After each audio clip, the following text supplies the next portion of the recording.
హన్మకొండ జిల్లా ఎలకతుర్తి మండల కేంద్రంలోని బీసీ కాలనీలో 1వ తరగతి నుండి 5వ తరగతి వరకు ఇంగ్లీష్ మీడియం విద్యా బోధన ఆచార్య జయశంకర్ బడిపాట కార్యక్రమంలో పాఠశాల విద్యార్థులతో పాఠశాల హెడ్ మాస్టర్ విజయలక్ష్మి కలిసి పాఠశాల టీచర్స్ రమాదేవి, చరిష్మా, హేమలత, హయమ్మ, కళావతి, రమ గ్రామంలో వాడవాడల బడిపాట కార్యక్రమంలో విద్యార్థులు గవర్నమెంట్ పాఠశాలలో చదువుకుందాం అనే నినాదాలు చేసుకుంటూ బడిపాట కార్యక్రమాన్ని చేపట్టారు.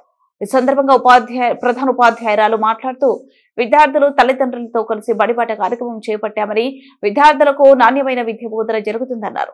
ప్రభుత్వ పాఠశాలలోని విద్యార్థులకు నాణ్యమైన విద్య బోధన జరుగుతుందని పేర్కొన్నారు. విద్యా సంవత్సరం ప్రారంభానికి పిల్లల పాఠశాలలోనే ఉండాలనే లక్ష్యంతో బడులను తీర్చిదిద్ది ప్రభుత్వ పాఠశాలలో శిక్షణ పొందిన ఉపాధ్యాయులచే విద్యా బోధన అందిస్తుందన్నారు. కార్పొరేట్ పాఠశాలకు ధీటుగా ప్రభుత్వం రాష్ట్రంలోనే బడుల్ని తీర్చిదిద్దుతుందన్నారు. విద్యార్థికి ఏకరూప దుస్తులు, 2 చేతుల బూట్లు, బెల్ట్, ఉచితంగా పాఠ్య పుస్తకాలు పాఠశాలలో ప్రారంభ దినముల రోజునే అందజేసే ఏర్పాట్లు చేశామని తెలిపారు. ఈ కార్యక్రమంలో విద్యార్థి తల్లిదండ్రులు పాల్గొన్నారు.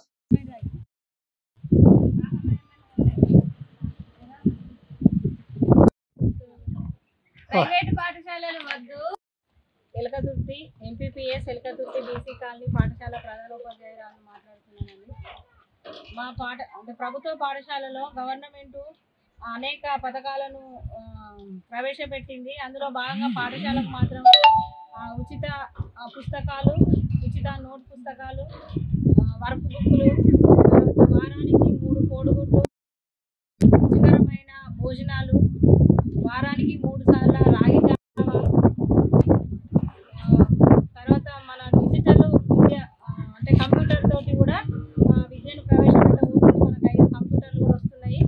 నాణ్యమైన విద్య, క్వాలిఫై అయిన ఉపాధ్యాయులు మన ప్రభుత్వ పాఠశాలలో ఉండగా మరి మన పిల్లల్ని మన పిల్లల భవిష్యత్తు బంగారు బాటలు వేద్దాం. మరి ప్రభుత్వ పాఠశాలలో పిల్లల్ని చేర్పించండి.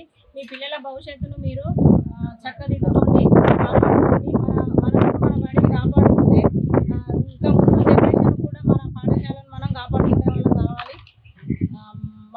మన ప్రభుత్వ పాఠశాలలో గవర్నమెంట్ మనకి చాలా నాణ్యమైన ఉపాధ్యాయులు ఉన్నారు కాబట్టి, మంచి విద్యార్హత గల ఉపాధ్యాయులు ఉన్నారు కాబట్టి ఎఫ్ఎల్ఎన్ ట్రైనింగ్ అని, తర్వాత సిసి ఎఫ్ఎల్ఎన్ ట్రైనింగ్లో చాలా ఉపాధ్యాయులకు వేసవి సెలవులలో మంచి